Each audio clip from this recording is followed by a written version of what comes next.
সকালে কাজ করে অফিসে যাই, আবার অফিস থেকে এসে আবার কাজ করি। স্যার, ওরা আমার জীবনটা একদম পুরো নষ্ট করে দিচ্ছে। আমি চেয়েছিলাম তাদের ঘর থেকে বের হয়ে অন্য কোথাও চলে যেতে, তাও যেতে দেয় না। এই চুপ কর, খুব বেশি বলে ফেলেছিস। তুই জানিস তোর কি হতে পারে? আমার আম্মার মারের কথা কি তুই ভুলে গেছিস? এমন মার মারবে যে তুই সব ভুলে যাবি। এখন চুপচাপ তুই আমার সাথে চল আর ব্যাংক থেকে আমাকে টাকা তুলে দে।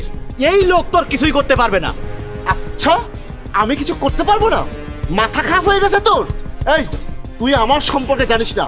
আমার পরিবারের সব মানুষ পুলিশে আছে। আমি তোকে জেলে পাঠাবো।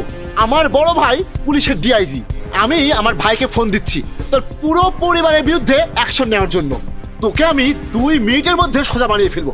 তোকে তো এখন আমি মারতে মারতে থানায় নিয়ে যাবো। আরে স্যার, আমার কথা শুনুন। কি কথা শুনবো তোমার? স্যার, আপনি আপনার ভাইকে ফোন করুন, আমি তাদের বিরুদ্ধে অভিযোগ করব। আরে স্যার, সে তো পালিয়ে গেল। যাক,